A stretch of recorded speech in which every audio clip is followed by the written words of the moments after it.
एक बात जरा कान खोल कर सुन लो, मेरे शौहर से दूर रहो और बल्कि हो सके तो अपने मियाँ को लेकर ना इस घर से शिफ्ट हो जाओ, क्योंकि तुम्हारा यहाँ रहना मेरी इस दवाजी जिंदगी को खतरे में डाल सकता है।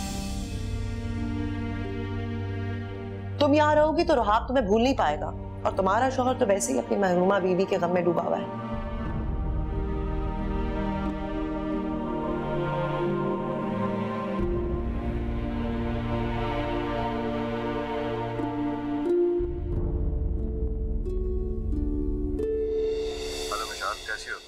मैं ठीक हूँ रुहाब, और अपनी जिंदगी में बहुत खुश भी हूँ।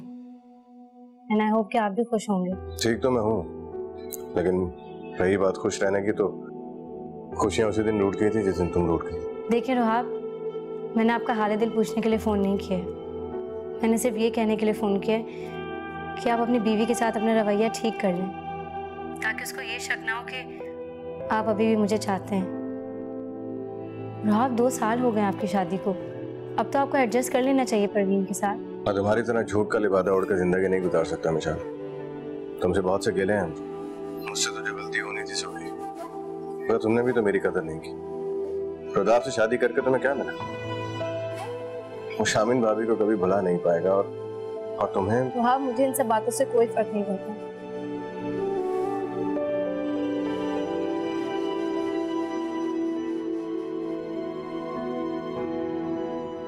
मैंने ये शादी अपनी मर्जी से की है। फातिमा मेरी बहन की आखिरी निशानी है, मैं कैसे उसे किसी सौतेली माँ के हवाले कर देती?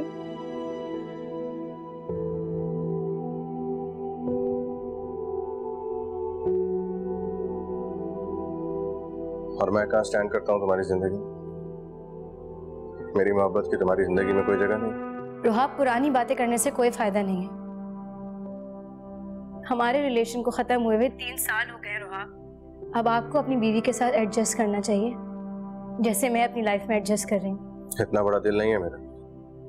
जिंदगी में बस एक इंसान की ख्वाहिश की थी मैंने, और वो थी तुम।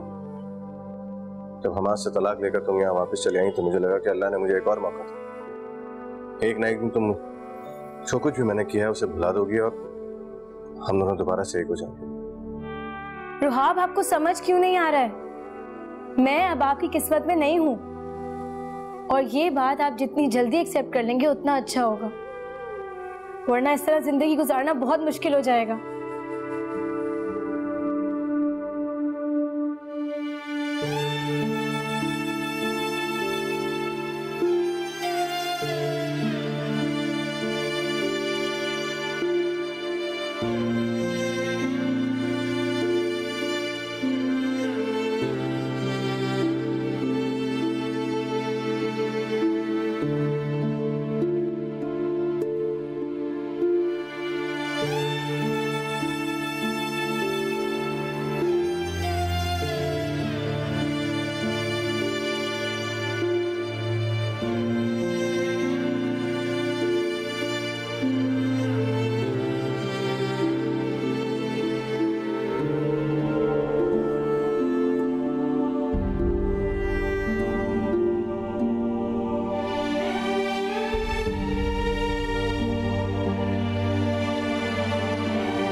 फातिमा मेरी बहन की आखिरी निशानी है, मैं कैसे उसे किसी सौतेली माँ के हवाले कर देती?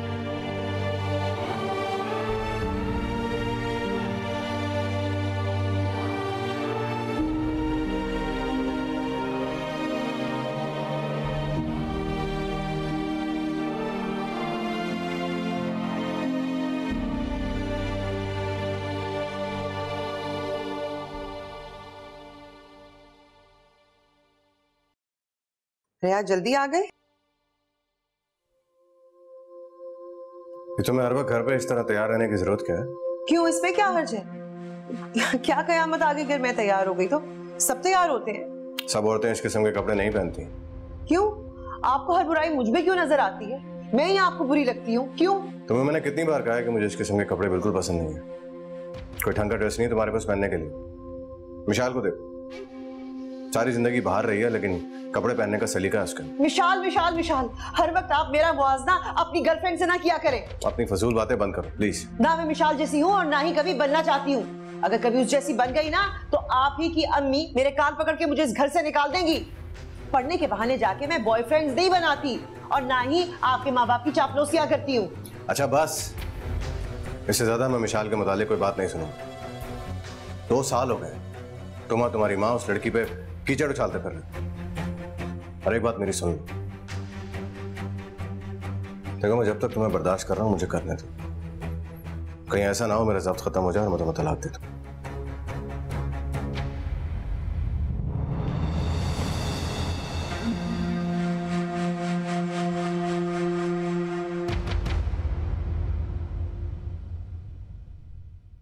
ये ले रुदाब आपके लिए कॉफी। कॉफी? मैंने कब मांगी तुमसे कॉफी? आप रोज इस टाइम कॉफी पीते हैं इसलिए मैंने बना दी। अच्छा ठीक है, ले आइए तो रख दो यहाँ पे। और आइंदा ये जहमत करने की जरूरत नहीं। इसमें जहमत की तो कोई बात नहीं है। रुदाब आप मिशाल, मैंने तुमसे कहा था ना तुमसे कि शादी मत करो, क्योंकि ये बंधन चाहत का बंधन है जो नहीं है हमारे बीच। जानती हूँ मैं, लेकिन मैं आपकी बीवी हूँ अब, और आपका ख्याल रखना मेरा फर्ज है। विशाल, बराए मेहरबानी तुमने जिस लिए शादी की है ना, तुम उसी काम पे ध्यान दो। मेरा ख्याल रखने की मेरे नजदीक आने की जरूरत नहीं है। शामीन के जाने के बाद मुलाजमा कॉफी बना दिया करती थी मुझे, अभी बना देगी। रुदाब आप क्यों नाराज हैं मुझसे? मैं क्यों नाराज होऊंगा तुमसे? नाराज होने के लिए कोई रिश्ता होना जरूरी है जो कि हमारे बीच में नहीं है। ना मोहब्बत का, ना चाहत का। मैं जानती हूँ कि एक नॉर्मल कपल की तरह हम जिंदगी नहीं गुजार सकते, बहुत फासले हैं हमारे बीच में, लेकिन हमें इस रिश्ते को कुछ वक्त तो देना होगा। विशाल, मैंने कभी तुम्हें इस नजर से नहीं देखा, और आई एम श्योर कि तुम भी मुझे एज हस्बैंड कभी एक्सेप्ट नहीं कर पाओगे। हम अच्छे लाइफ पार्टनर्स नहीं बन सकते तो क्या हुआ, अच्छे दोस्त तो बन सकते हैं ना। विशाल, तुम क्यों मेरी वजह से अपनी जिंदगी खराब कर रही हो? इंसान को शादी उसी के साथ करनी चाहिए जिसकी तरफ उसका दिल हो, और मुझे ऐसी लाइफ पार्टनर नहीं चाहिए जो रहती तो मेरे साथ है लेकिन उसके दिल दिमाग में कोई और है।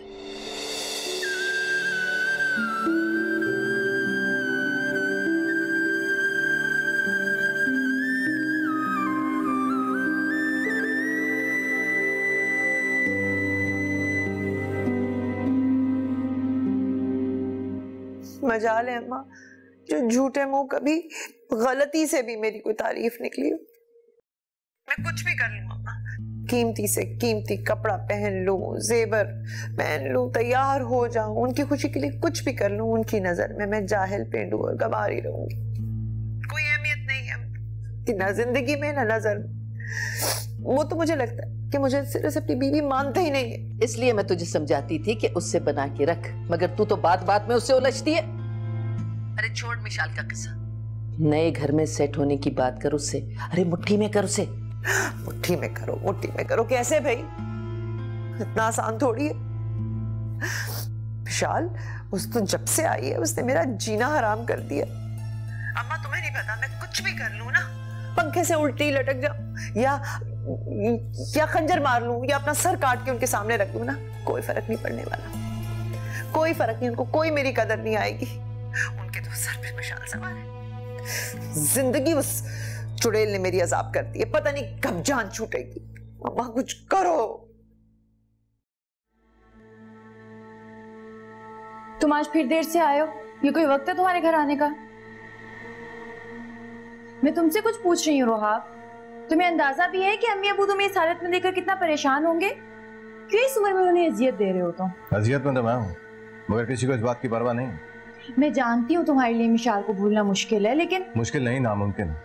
लेकिन तुम कोशिश तो कर सकते हो ना रोहाब। बहुत दफा कोशिश कर चुकी। बस कर दो रोहाब, अब मिशाल के बारे में सोचना बंद करो और जाके परवीन के साथ एडजस्ट करो, ओके? परवीन के साथ रहना एक अदाब से कम नहीं है। आप लोगों को अंदाजा भी नहीं है मैं इसको किस तरह बर्दाश्त करूं।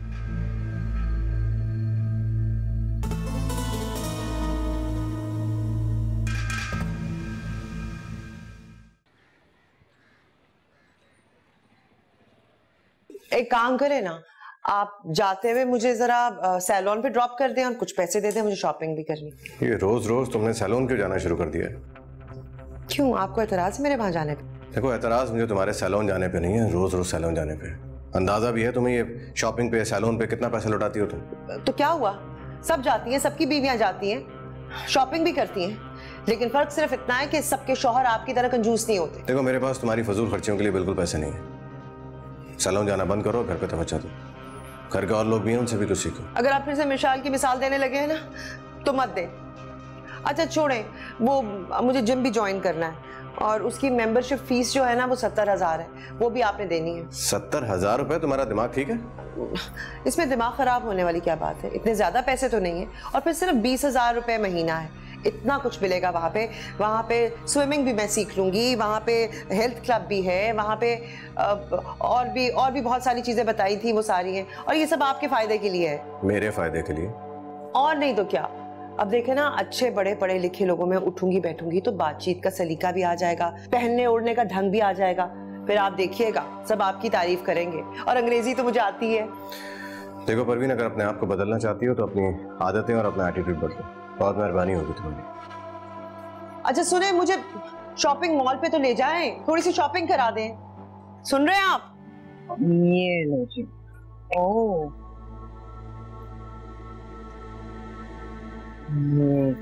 ये तुम्हारी गोटी घर में। वैसे आरफा, तुम्हारी हमेशा से यही आदत रही है, मौका देख के ताक के वार करने की। और तुम हमेशा से बेवकूफ रहे भाई। अगर मैं मौका देख के चौका नहीं लगाऊंगी तो उस मौके का फायदा कोई और उठा लेगा। हाँ यार, वैसे तुम्हारी अकल की दाद देनी पड़ेगी। कैसे तुमने अपनी नंद का पत्ता साफ किया, ससुर तुम्हारे नहीं है, शौहर तुम्हारा इतना सीधा, पूरे घर पे राज कर रही हो यार। और एक हम हैं, करोड़पति की बेगम होने के बावजूद भी ये हाल है। आरफा यार, अपनी मेड को बोल के जरा बर्फ तो मंगवाओ, कोल्ड ड्रिंक बिल्कुल गर्म हो गई है। बेवकूफ, ये मेड नहीं है, मेरी सास है। अरे आरफा, तुमने तो अपनी सास को बिल्कुल मासी बना के रखा हुआ है। और मैंने तुम्हारे गुड्डू का कमरा देखा, बहुत जबरदस्त है। गुड्डू तो अपने इस नए घर में बहुत खुश होगा। वो बहुत खुश है, और मैं भी। तुम्हारे तो वही ऐश लगती ये और ये।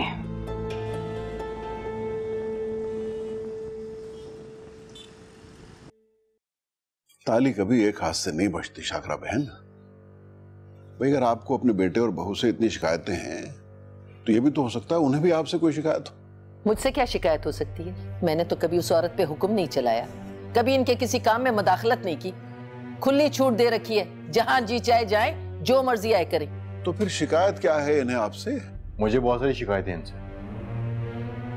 इनसे भी और इनकी बेटी से भी।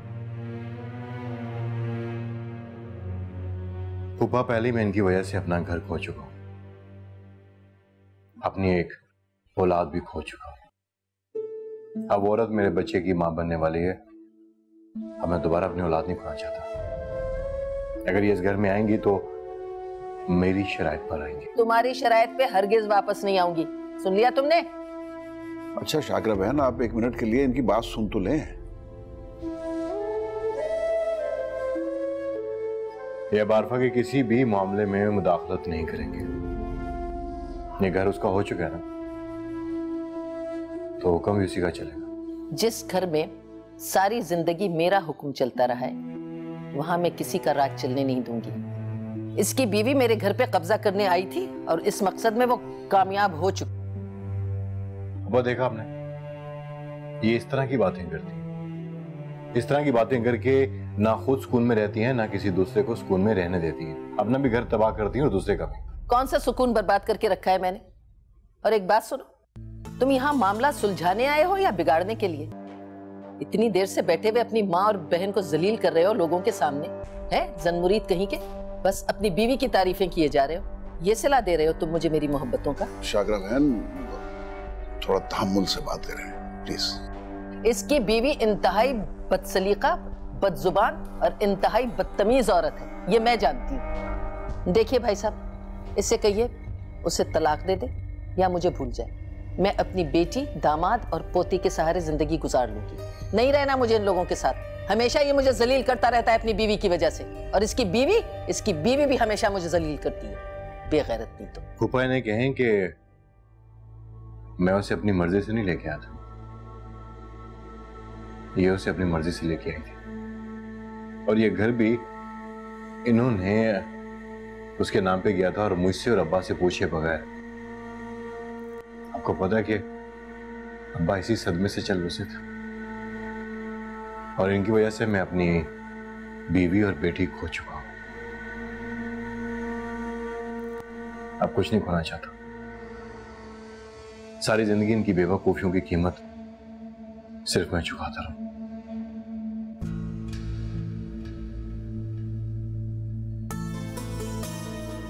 नालायक कहीं का।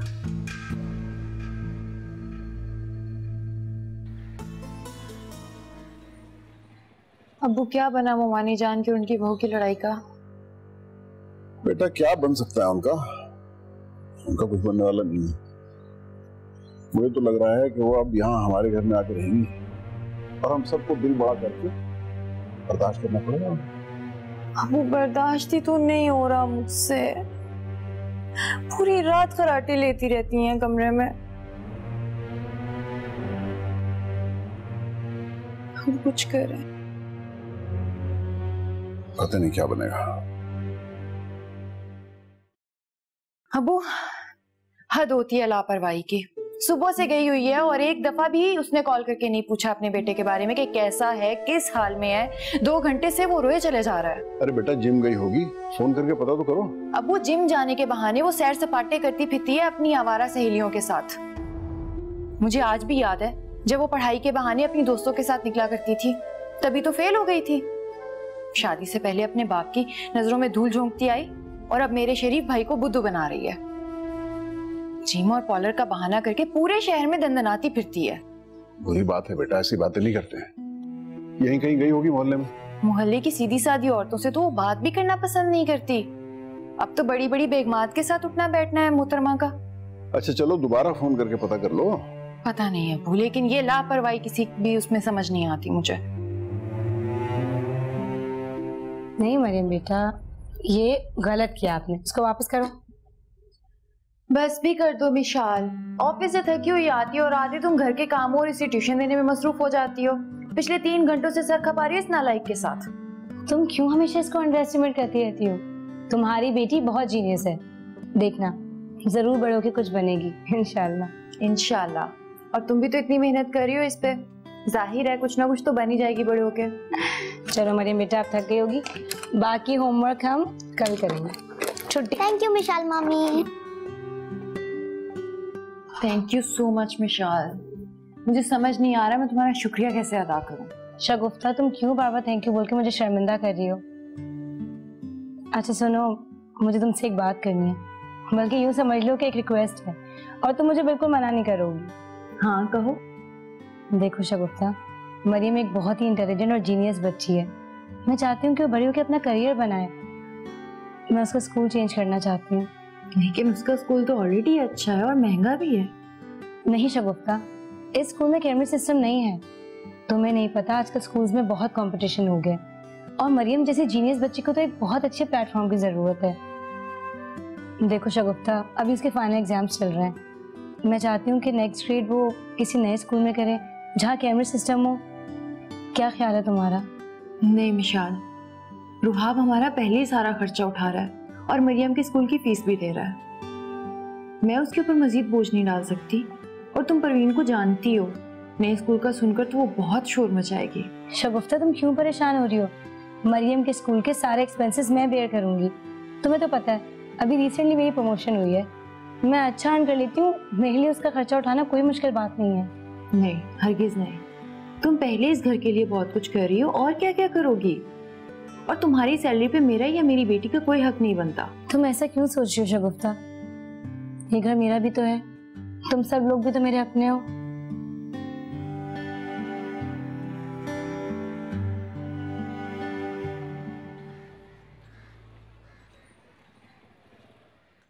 प्रताप, आपको पता है ना कि ऑफिस वालों ने मुझे ब्रांड न्यू कार दी है। हाँ, और मैंने तुम्हें मुबारकबाद भी दी थी इस सिलसिले में। मुझे आपसे कुछ बात करनी थी इस बारे में। बोलो। ऑफिस वालों ने मुझे बिल्कुल नए मॉडल की गाड़ी दे दी है, और आपको तो पता है मैं कितना बुरा ड्राइव करती हूँ, तो मैं सोची थी कि मैं कंफर्टेबल नहीं हूँ इस गाड़ी को चलाने में। तो तुम ऑफिस वालों को वापस कर दो वो गाड़ी। नहीं रुदा, ऐसे तो उनको बहुत बुरा लगेगा, वो समझेंगे कि मैं बहुत नाशुक्री हूँ। मेरे पास इस चीज का हल है। क्या? वो ये कि मेरी ब्रांड न्यू गाड़ी आप रखें और आपकी गाड़ी मैं ऑफिस से जाया करूंगी। कमाल कर रही हो मिशाल, तुम अपनी नई गाड़ी तो मुझे देके तुम मेरी उस खटारा गाड़ी पे ऑफिस जाओ। मुझे कोई प्रॉब्लम नहीं है, मैं उस खटारा गाड़ी में कंफर्टेबल फील करती हूँ। आपको तो पता है कितना ट्रैफिक होता है। पागल तो नहीं हो गई तुम? बस यूं ही समझ लो। बस अब मजीद बहस नहीं करेगा मेरे साथ। लेकिन मिशाल। लेकिन कुछ नहीं, आज से गाड़ी आपकी है। अब मुझे मेरी गाड़ी की चाबी दें। एक तो तुमसे बहस में कोई नहीं जीत सकता। तो नहीं किया करे ना बहस।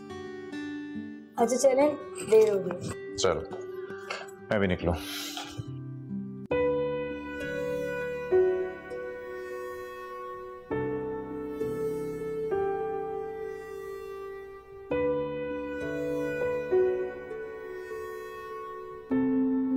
प्लीज बैठिए। मैंने सुना है विशाल ने अपनी नई गाड़ी रुदाब को दे दी और खुद उसकी पुरानी गाड़ी इस्तेमाल कर रही है। जी अब्बू। कमाल की लड़की है साहब ये भी। वैसे हमारा रुदाब बड़ा खुशकिस्मत आदमी है, क्योंकि ऐसी बीवियां अल्लाह ताला खुशनसीबों को ही देता है। अबू मैं तो खुद मिशाल के एहसानात तले दबती चली जा रही हूँ। उसने जो कुछ मेरे लिए और मेरी बेटी के लिए किया है, उसकी कहीं मिसाल ही नहीं मिलती।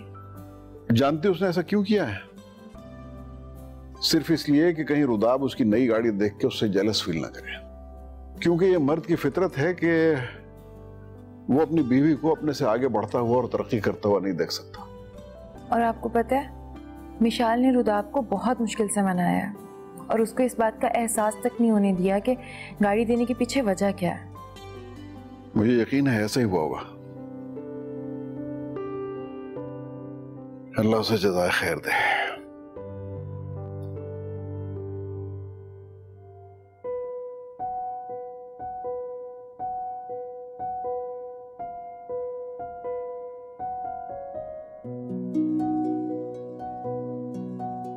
विशाल मैम, आपको बॉस ने बुलाया। अच्छा ठीक है, आप चले, मैं आती हूँ। ठीक है मैम।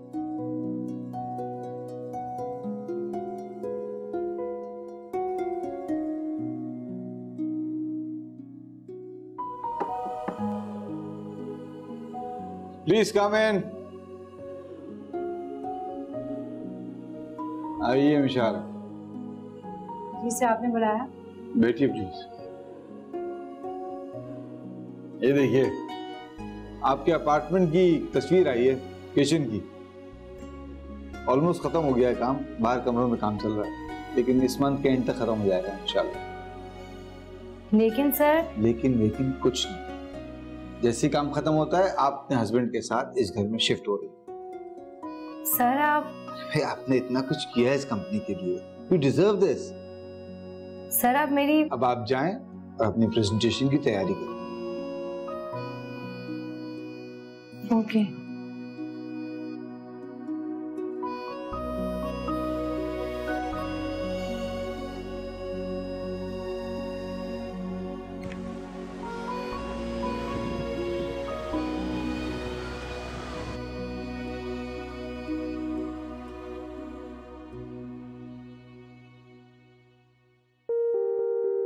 आपके अपार्टमेंट की तस्वीर आई है, किचन की। ऑलमोस्ट खत्म हो गया है काम, बाहर कमरों में काम चल रहा है, लेकिन इस मंथ के एंड तक खत्म हो जाएगा इंशाल्लाह। जैसे काम खत्म होता है, आप अपने हस्बैंड के साथ इस घर में शिफ्ट हो रही है। आपने इतना कुछ किया है इस कंपनी के लिए, You deserve this.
ये तुमने घर की क्या हालत बना रखी है और अभी तक खाना भी नहीं बनाया।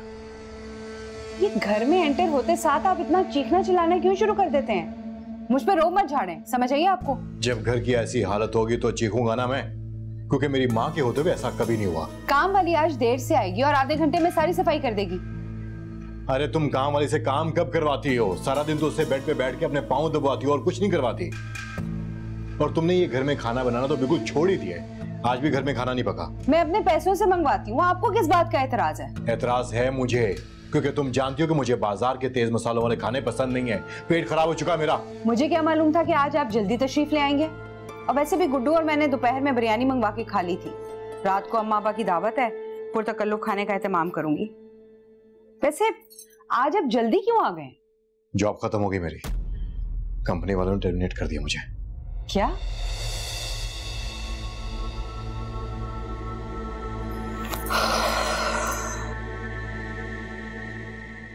हम जैसी खुदगर्ज माएं जो बेटों को दुआएं देने की बजाय बददुआएं देती है, उनकी औलादें कभी तरक्की नहीं कर पाती।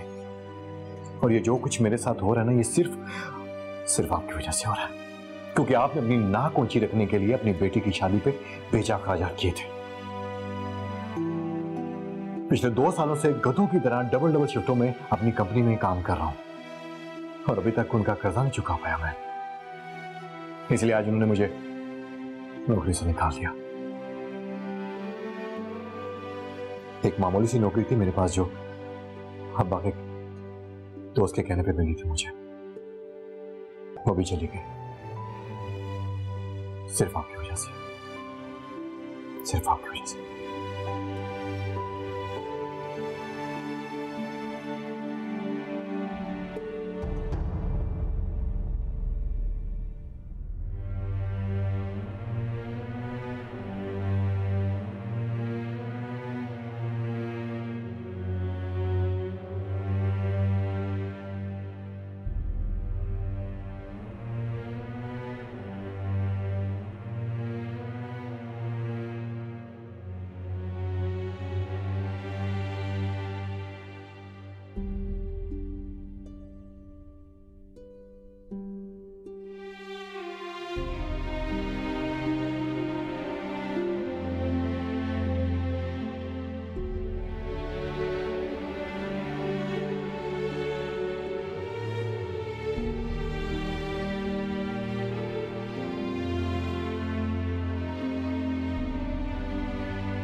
मैं जानती हूँ कि एक नॉर्मल कपल की तरह आप जिंदगी नहीं गुजार सकती, बहुत फासले हैं हमारे बीच में, लेकिन हमें इस रिश्ते को कुछ वक्त तो देना होगा।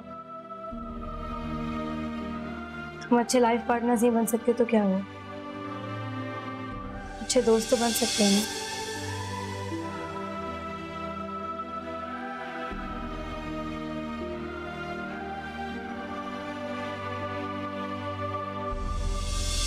मेरे पास इस चीज का हल है। क्या? वो ये कि मेरी ब्रांड न्यू गाड़ी आप रखें और आपकी गाड़ी मैं ऑफिस से जाया करूंगी। पागल तो नहीं हो गई तुम? बस यूं ही समझ लो। बस अब मजीद बहस नहीं करेगा मेरे साथ। लेकिन विशाल। लेकिन कुछ नहीं, आज से गाड़ी आपकी है। अब मुझे मेरी गाड़ी की चाबी दें। एक तो तुमसे बहस में कोई नहीं जीत सकता। तो नहीं किया करे ना बहस।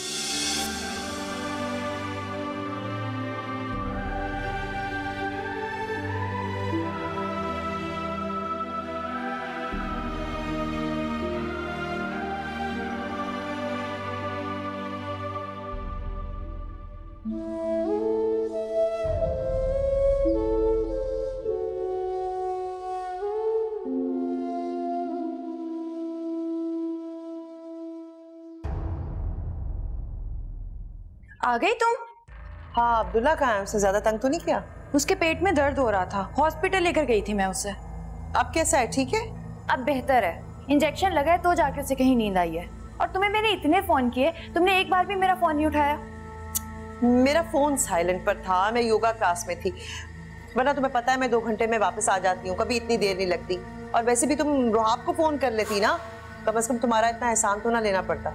रुहाब हॉस्पिटल में बिजी था और इसमें एहसान की क्या बात है? अब्दुल्ला मेरे भाई का बेटा है, मुझे अपनी जान से भी ज्यादा अजीज है। लेकिन कोई हद होती है परवीन, तुम रोजाना उसे सुबह छोड़ के इसी तरह से चली जाती हो और जिम के नाम पर अपनी सहेलियों के साथ घूमती रहती हो। कोई एहसास है तुम्हें अपने बच्चे का? तो तुम बात बात पे ताने देना क्यों शुरू कर देती हो? तलाक याफ्ता होने के बावजूद तुम्हारे तो नखरे नहीं गए, रस्सी जल गई, बल ना गया। परवीन तुम अपनी हद से बढ़ रही हो। हद से मैं नहीं, तुम बढ़ रही हो बीबी। आने दो जरा रुहाब को, बताती हूँ उसे मैं कि जिन पे वो लाखों रुपए खर्चता है ना, वो बदले में उसके साथ क्या कर रहे हैं। मेरा मियाँ पूरे कुंबे को पाल रहा है मुफ्त में, तुम्हारी बेटी की फीस देता है। आज मेरे बच्चे का 2 घंटे के लिए ख्याल रखना पड़ गया तो तुम इतना अकड़ रही हो, एहसान जता रही हो। इस घर में रहना है ना तो अपनी औकात में रहना, अपनी लिमिट में रहना, वरना तुम्हें और तुम्हारी बेटी को इस घर से निकालने में ना मुझे 2 मिनट नहीं लगेंगे, समझी तुम? बढ़िया है।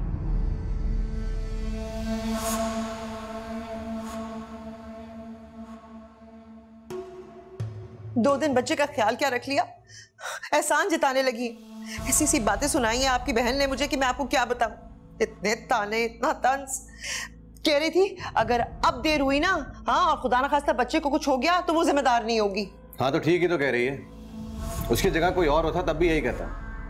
अब्दुल्ला तुम्हारा बेटा है ना, तुम्हारा फर्ज बनता है उसका ख्याल रखना, बजाय इसके उसका एहसान मंद हो, उसको बातें सुना के आ गई हो तुम। बातें मैंने नहीं सुनाई, उसने सुनाई है मुझे। और रही बात एहसान की, तो एहसान हम उस पर कर रहे हैं, उसकी बेटी को पढ़ा रहे हैं, उसे इस घर में रखा हुआ है, ये काफी नहीं है क्या? देखो उन दोनों के अखराजात अब्बू उठाते हैं, और तुम जानती भी हो कि उसकी स्कूल की फीस कौन पे कर रहा है? आपके अलावा कौन दे सकता है? मिशाल दे रही है इसके स्कूल की फीस, वो उठा रही है उसके सारे अखराजात, पुराने स्कूल से निकाल कर नए स्कूल में डाला उसने इसको। हाँ तो क्या हुआ, कौन सा एहसान कर रही है? सोच रही होगी पुराने गुनाहों का कफारा भी अदा हो जाएगा और कुछ सवाब भी मिल जाएगा। परवीन अपनी बकवास बंद करो, वरना क्या? सच कड़वा लगा ना? मैं तुम्हारी घटिया बातों का जवाब देना मुनासिब नहीं समझता, वरना बताता मैं तुम्हें कि सच क्या है। बात किसी की भी हो रही हो, बीच में विशाल को लाना अच्छी बात है क्या? विशाल का जिक्र आप लेकर आया, मैं नहीं।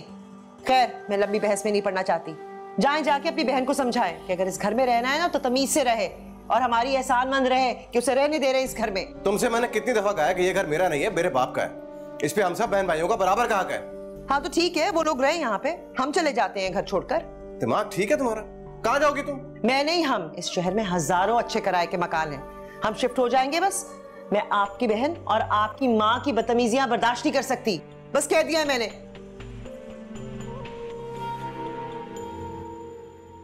सर मैं कम इन? प्लीज कम इन।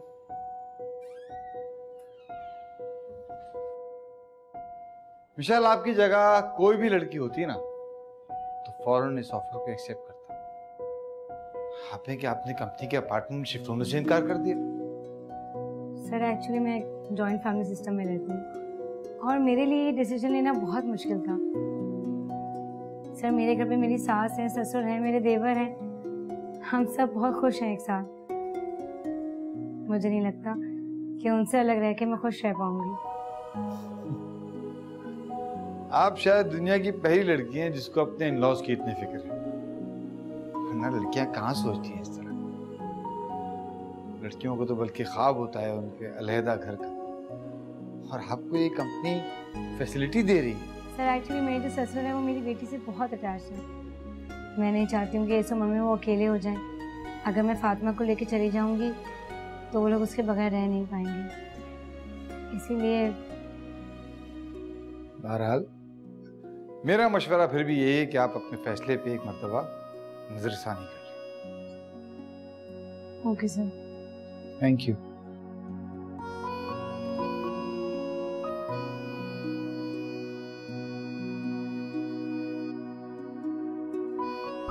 विशाल, तुम मेरा फोन क्यों नहीं अटेंड कर रही हो? जहन देखे आपको जो बोलना है जरा जल्दी बोलो, मैं मीटिंग के लिए लेट हो रही हूँ। तुमने कंपनी की ऑफर को ठुकरा कर अच्छा नहीं किया। अलहदा घर हर लड़की का ख्वाब होता है, और जिन हालात में तुम रह रही हो इससे अच्छा था तुम रुदाब के साथ उस कंपनी अपार्टमेंट में जाके शिफ्ट हो जाओ। बोल लिया आपने, दे दिया आपने मशवरा। जैन मुझे आपके मशवरे की कोई जरूरत नहीं है, मैं ऑफर ऑलरेडी रिजेक्ट कर चुकी हूँ। और वैसे आपको किसने बताया कि कंपनी ने मुझे ये ऑफर दी है? मुझे तुम्हारे बारे में सारी मालूमात है। बात सुनो विशाल,